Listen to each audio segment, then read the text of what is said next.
Hi everyone, I'm Lindsey, 21, female, and I need some suggestions.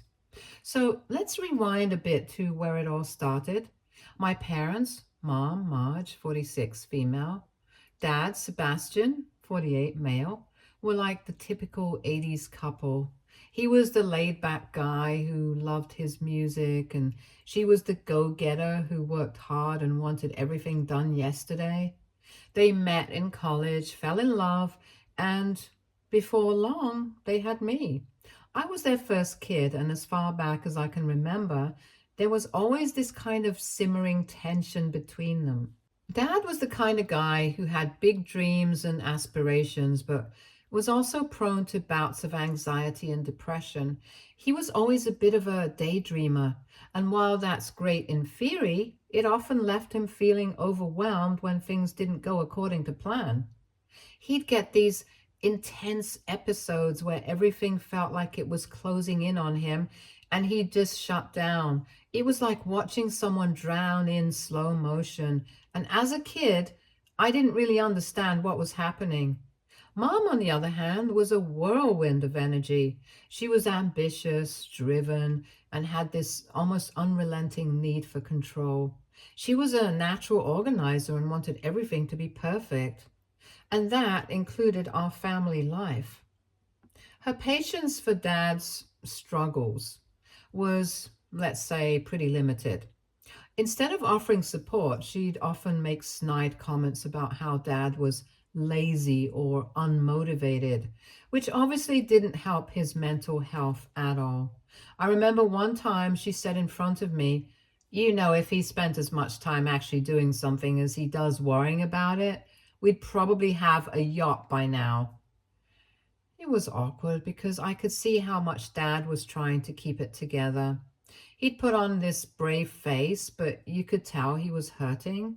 And Mom's remarks, though maybe not meant to be cruel, felt like she was just pushing him further down. I guess in her defense, she had her own pressures and expectations, and she didn't know how to deal with Dad's issues in a constructive way. As a kid, I always felt like I was walking on eggshells around Mom. She had this critical streak that made me second guess myself all the time.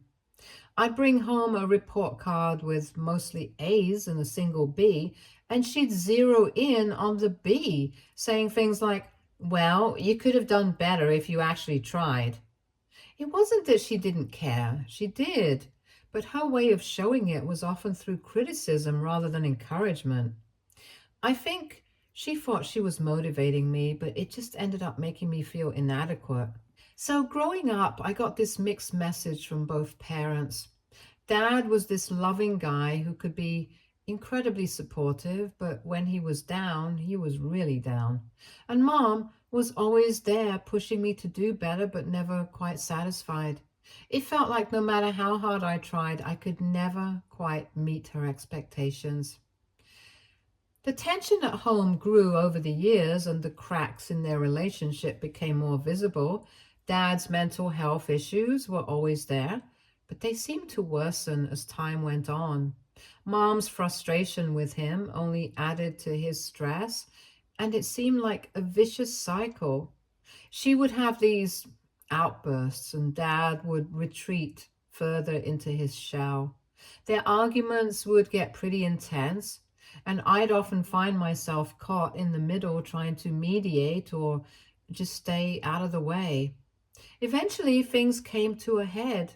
I was about 14 when they finally decided to separate. I remember the day clearly. There was this huge fight that started with something small, like who was supposed to take out the trash, and it escalated into a full-blown screaming match. The house was tense, and I could feel the energy shift after that. Mom sat me down and told me that they were getting a divorce. It was surreal. I'd heard them argue before, but hearing that they were separating felt like the ground had shifted beneath my feet. Mom's reasons were always about Dad's inability to cope with life and how his mental health issues were just too much for her to handle. Dad was devastated. He tried to put on a brave face, but it was clear how much it was hurting him. I tried to stay neutral, but I couldn't help but feel a mix of anger and sadness.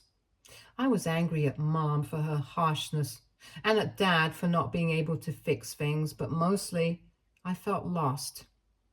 The separation wasn't easy. Mom moved out and found a new place, and Dad stayed in the house, which was both familiar and strangely empty without her.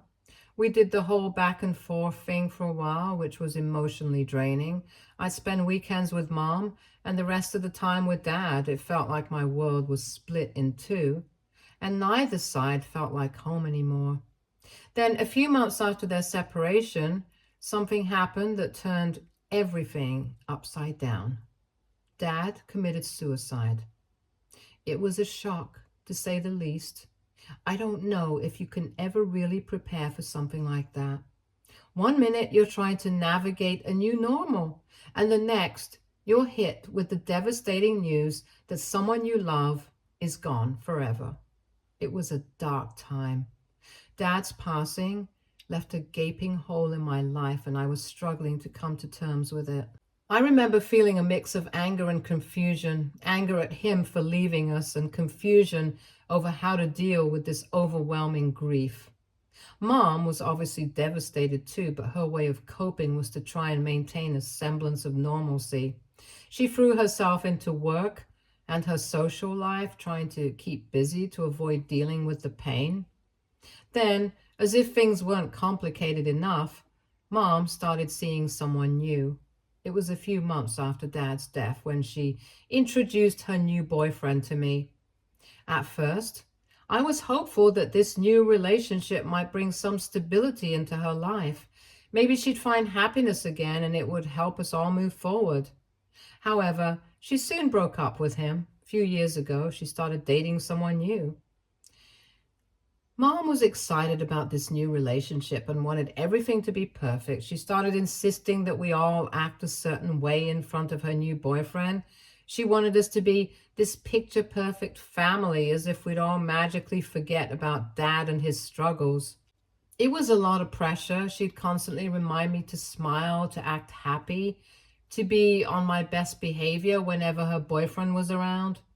It felt like she was more concerned about making a good impression than actually dealing with the emotions we were all going through. I tried to go along with it for a while, but the facade was wearing thin. I was still grieving, and it felt like she was asking me to put on a mask and pretend everything was okay.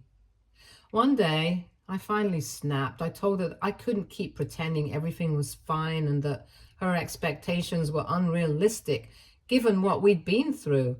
I still had not forgiven her for how she treated my dad and needed to be honest about my feelings and not have to hide them for the sake of appearances. Mom didn't take it well. She got really upset and told me I was being selfish and ungrateful. It was one of those moments where you realize that no matter how much you want to be understood, sometimes people just aren't ready or willing to listen. After that argument, things changed drastically. Mom started excluding me from family events and gatherings. It felt like she was punishing me for not playing along with the image she was trying to create. She'd still see me occasionally, but it was clear that our relationship was strained. It was like she had drawn a line in the sand and I was on the wrong side of it. Things got even worse when I found out from my brother that Mom was engaged. It was a bit of a shock because I hadn't heard anything directly from her. We hadn't really been in touch much. Our conversations were sporadic and often awkward. I wasn't sure how to approach her, so I decided to reach out the best way I knew how. I sent her a congratulatory text. It was short and to the point. "Hey, Mom, I heard about your engagement. Congratulations. I hope you're happy." I figured that was a nice gesture, just trying to be supportive and bridge the gap, even though it felt like we were miles apart. But here's the kicker. She didn't respond. Not a word. I didn't know what to make of it. Part of me felt hurt and confused, but I also knew that our relationship was rocky and maybe she was just dealing with her own stuff. I tried to brush it off, but it lingered in the back of my mind. Then my brother filled me in on something that completely knocked me for a loop. He told me that during the rehearsal dinner for Mom's wedding, she made a pretty big announcement. Apparently, she had talked about why I hadn't been invited to the wedding, and let me tell you, it was brutal. According to my brother, Mom had said in front of everyone, the reason my name isn't here is because she's problematic and mentally unstable. Like dad, like daughter. Those words cut deep. I was already struggling with my feelings about the whole situation, and hearing that Mom had labeled me so harshly in front of her new family and friends was a gut punch. It felt like she was publicly distancing herself from me and using me as a scapegoat for her own choices. It was like she was trying to make me the villain in her story, and I couldn't help but feel crushed by it. It was hard to process the fact that she was using my mental health struggles as a reason to justify not including me in her life. It was like everything I had been through and the pain I had felt was being used against me. I felt invalidated, and less important, like my own struggles were being twisted to make her look better or to fit a narrative she was trying to create. And that's when I started hatching a plan. I'd always been a bit of a hothead when it came to dealing with my emotions, and in my mind, this was a chance to make a statement. I knew it wasn't healthy or productive, but at that moment, it felt like the only way to make myself heard. My idea was to show up at Mom's wedding reception and make a dramatic statement. Here's the thing, I had access to something that might make an impact. After Dad died, I'd been going through his old things, trying to sort through his belongings and find some sense of connection. Among his stuff, I found a collection of diaries, and there weren't just random scribbles. They were detailed accounts of his life, his thoughts, and his struggles. I read through them, and it was eye-opening. Dad had written extensively about how Mom treated him poorly throughout their marriage, how she was critical and dismissive, and how it had affected him deeply. There were hundreds of pages detailing his emotional pain and the difficulties he faced. I wasn't sure what to do with these diaries at first. Part of me wanted to keep them as a way to remember Dad and honor his memory. But as I read through them and saw just how much he had endured, I felt this surge of anger. It seemed like an injustice that Mom was moving on so quickly and seemingly without any acknowledgement of the damage she had caused. I thought that maybe sharing some of Dad's own words might shed light on the reality of their relationship and make people see a different side of the story. So I made the decision I was going to crash Mom's wedding reception and make a statement. I knew it was drastic, but I felt like I needed to do something to be heard. I wanted to confront the public facade she had built and let people see what was really going on behind closed doors. The day of the wedding arrived, and I showed up at the venue. It was surreal walking into the reception hall, knowing that I was about to stir things up. I could see Mom and her new husband greeting guests, and everything looked like a scene straight out of a fairy tale. The decorations were beautiful, and everyone seemed to be having a great time. But for me, it was all just a mask for what I was about to reveal. I found a moment when there was a lull in the festivities. I waited until people were gathered around and the mood was a bit relaxed. Then I grabbed the microphone. My heart was pounding in my chest, but I was determined. I cleared my throat and said, "Excuse me, everyone. I know this is a joyous occasion, but I need to say a few words." The room fell silent and I could feel the eyes on me. I took a deep breath and began reading excerpts from Dad's diaries. I chose parts where he talked about his struggles with Mom's behavior and how he felt belittled and emotionally drained. I read about the harsh words she used, the demands she placed on him, and the deep emotional toll it had taken. It was about showing the reality behind their marriage. As I read, I could see the shock on people's faces. Some looked uncomfortable. Others were visibly upset. Mom's face was a mixture of disbelief and anger. Her new husband looked bewildered, and I could see him trying to process what was happening. The room's atmosphere shifted from celebratory to tense and heavy. Mom eventually came up to the microphone and tried to stop me, but I wasn't done. I felt like I needed to finish what I started. I kept reading, trying to convey the depth of Dad's pain and how it had affected our family. I wanted people to understand that there was more to the story than what Mom had presented. After I finally finished, I handed the microphone back and walked out. I didn't stick around to see the aftermath. I knew I'd stirred up a lot of emotions, and I didn't want to be there for the fallout. I just needed to get away and process everything. In the days following, I was flooded with messages and calls. Some were from people who were sympathetic, others were from people who were angry or confused. Mom didn't reach out to me directly, but I heard through my brother and some mutual acquaintances that she was furious. She felt like I had completely disrespected her special day, and she was also deeply hurt by the public exposure of her past behavior. However, things were far from done. After the whole fiasco at Mom's wedding reception, I was mentally and emotionally drained. I felt like I'd made a mess of things, and I needed some space to figure out what to do next. So I decided to block Mom's number and her social media accounts. I figured that if she needed to reach me, she'd find a way, but for now, I couldn't handle any more drama.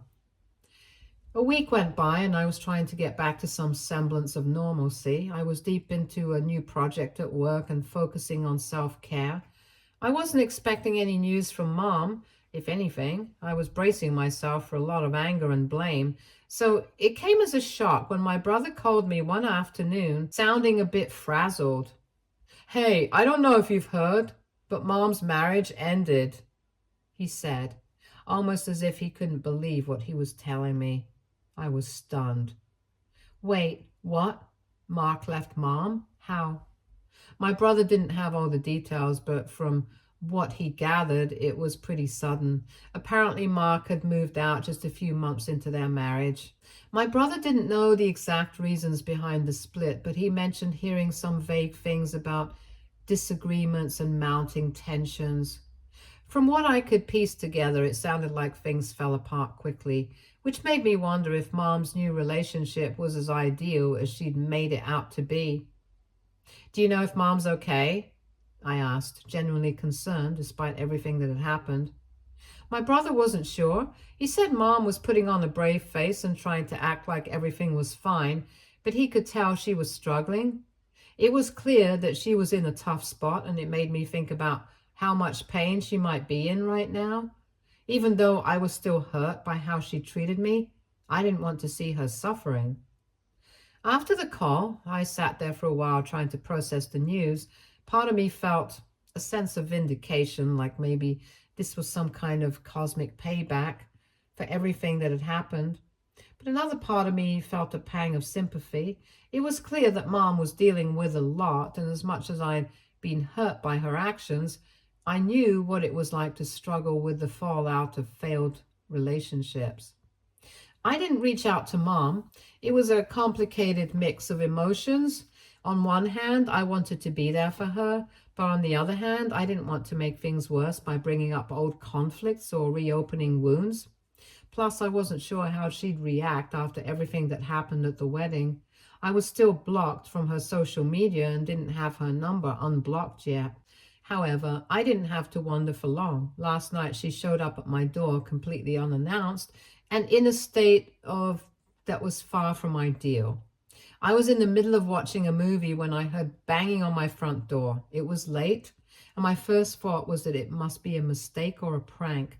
But the knocking continued, and it quickly turned into a loud, persistent banging. I opened the door, and there she was, Mom, stumbling around, clearly drunk out of her mind. Her hair was disheveled, her clothes were rumpled, and she reeked of alcohol. I could smell the booze from a good 5 feet away. She was making a scene in the hallway, shouting and sobbing, her words coming out in a slurry mess. "Why'd you do this to me? Why'd you have to ruin everything?" she yelled, her voice echoing through the hallway. Her eyes were bloodshot and she looked like she hadn't slept in days. It was a far cry from the composed persona she tried to project during her wedding and subsequent marriage. I knew I couldn't just leave her out there, not only because she was creating a disturbance, but also because she looked like she needed help. I sighed and let her in, hoping she'd calm down once she was inside. I led her into the living room and tried to get her to sit down. "Mom, you need to calm down," I said, trying to keep my own frustration in check. "What's going on? Why are you so upset?" She ignored my questions and continued to rant, her accusations bouncing off the walls. "You ruined everything. I thought you were going to make things right, but all you did was make it worse. Mark left me because of you." The more she yelled, the more I realized how drunk she actually was. Her speech was incoherent and she kept repeating the same phrases over and over. It was exhausting to listen to, but I tried to be patient. Despite everything that had happened, I couldn't ignore the fact that she was clearly in a lot of pain. Eventually, her yelling turned into a slow, muffled sobbing. Her energy seemed to drain and she sank to the floor, curling up like a child. Within minutes, she was passed out cold, snoring loudly on my living room carpet. I looked at her lying there, feeling a mix of emotions. Part of me was angry, angry at the way she'd come to my home and treated me, and angry at the whole situation in general. Another part of me felt pity. Seeing her like this, so vulnerable and broken, was a harsh reminder that she was human too, and she was struggling in her own way. I decided it was best to just leave her where she was. I didn't have the emotional energy to deal with her right then. I grabbed a blanket from the closet and draped it over her, and then went to my bedroom and shut the door. I needed to get some sleep myself, and I couldn't handle any more of the drama at that moment. The next morning, I woke up to find that Mom was still there, sleeping soundly on my floor. I could hear her faintly stirring as I made my way to the kitchen. I wasn't sure how to handle the situation. Part of me wanted to just let her wake up on her own and figure things out, but I also knew that ignoring her wasn't really an option. I made some coffee and tried to gather my thoughts. I had no idea how she'd react when she woke up, whether she'd be embarrassed, angry, or even apologetic. I just hoped that maybe after sleeping off the alcohol, she'd be more open to having a real conversation. However, by the time I got back to the living room after making coffee, she had already left. The blanket was still there, crumpled on the floor, and the remnants of her outburst were evident in the scattered tissues and empty coffee cup. I felt a pang of guilt as I looked around at the mess she'd left behind. It was clear that she had been in a rough place, and seeing her like that made me question whether I had been too harsh with my dramatic entrance at her wedding reception. In the days that followed, I couldn't shake the feeling of guilt. I replayed the scene at the reception over and over in my head, questioning if I had crossed a line. Was it really fair of me to expose her personal struggles in such a public way? Sure, I felt she needed to understand the impact of her actions, but was there a better way to handle it? I would love to hear your suggestions.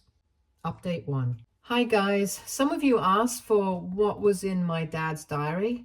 I'm not going to share everything, but here are a few excerpts. Here's what he wrote on March 12, 2005. She told me again that I'm weak and useless. She said she regrets ever marrying me. I don't know how much longer I can take this. June 18, 2007. She laughed at me when I told her about my anxiety attack. She said I'm just looking for attention. I feel so alone. And here's one from December 24, 2008. Christmas is supposed to be a happy time, but all she does is criticize me. She said I'm ruining the holidays for everyone. I just want to disappear. Reading these always breaks my heart. I hope that any one of you who is dealing with the same thing finds the strength to be better. Update 2. Hi guys, as per your suggestions, I did try reaching out to my mom, but she hasn't responded. It's been a few weeks since I sent her that letter and I haven't heard a peep from her. I guess I shouldn't be too surprised given how things went down. I figured she might need some time and space. However, I did get some insight into what happened between my mom and Mark from my brother, and it's definitely adding another layer to this already complicated situation. So my brother filled me in on some of the details about why Mark left mom so abruptly. Apparently, Mark has a younger brother who has been battling depression for quite some time. It's a tough situation, and it's clear that Mark's family has had their share of struggles.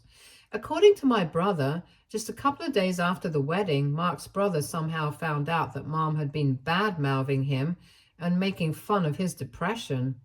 Yeah, you heard that right.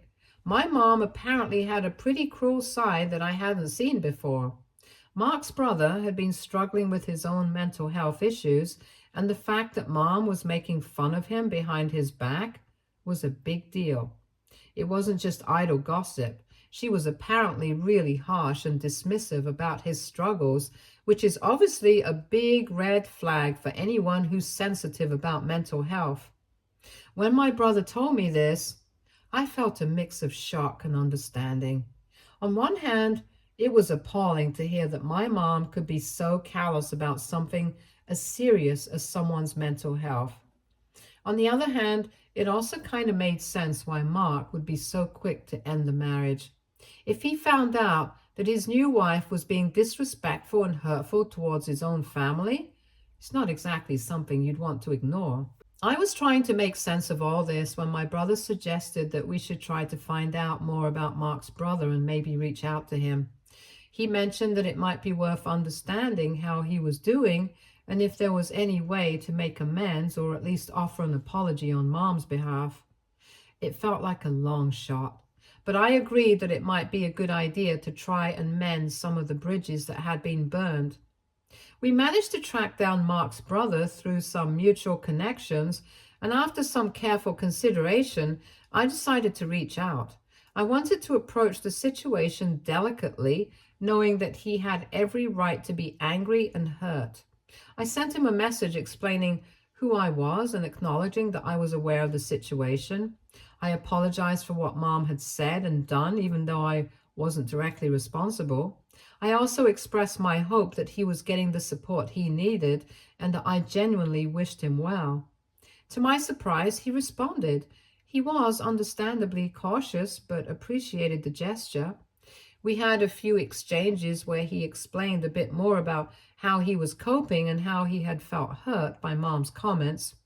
He also mentioned that he was in therapy and working on his mental health, which was a relief to hear. It was a small step towards making things right, and while I knew it wouldn't fix everything, it felt like a start. Update 3. Hi everyone. I know it's only been a few days since my last update, but things have taken more twists and turns, so here's the latest. My brother has been trying really hard to reach out to Mom, hoping to patch things up or at least get some clarity on where things stand. Unfortunately, things haven't gone as smoothly as we'd hoped. A few days ago, my brother decided to make another attempt to see Mom. He thought maybe some time had passed and she might be more open to talking things through. He showed up at her place hoping to have a calm conversation and maybe start rebuilding some bridges. But when he arrived, she refused to even let him in. She slammed the door in his face, and from what he described, it was pretty harsh. It felt like a punch in the gut, especially since he was only trying to be there for her and figure out a way forward. That wasn't the end of it, though. A couple of days later, my brother tried to check in again, thinking that maybe things had cooled down a bit. He knocked on her door and tried calling her, but she wasn't answering. It was really unlike her to be so unreachable, especially considering she's usually pretty responsive. After a lot of calls and searching, he eventually discovered that Mom had left town to visit her sister. Mom had apparently told my brother to stop bothering her and to leave her alone. She made it clear that she didn't want to talk to him, or by extension to anyone from our side of the family. It was a tough blow, and I felt a pang of sympathy for my brother. He was just trying to reach out and maybe mend things, but it seemed like Mom was shutting everyone out entirely. Hearing this news left me feeling conflicted. On one hand, I understood that Mom was probably overwhelmed and struggling with her own emotions. It must be incredibly hard for her to face everything that's happened and to deal with the fallout of her actions. On the other hand, it was frustrating and disheartening to see her isolating herself and refusing to address the issues. It felt like she was avoiding the very conversations that needed to happen for any kind of healing to occur. My brother and I talked about it, and he shared how disheartened he felt. He genuinely wanted to help and offer support, but Mom's refusal to engage made him feel like his efforts were in vain. It's hard when you're trying to reach out to someone and they just push you away. He mentioned that he was considering giving her more space for now, hoping that maybe she'd come around when she was ready. But it's a tough call, and he's unsure of the best approach. Thanks for reading and for all the support and advice you've given so far. I am grateful for it. Stay tuned for more stories from Argo Relationships.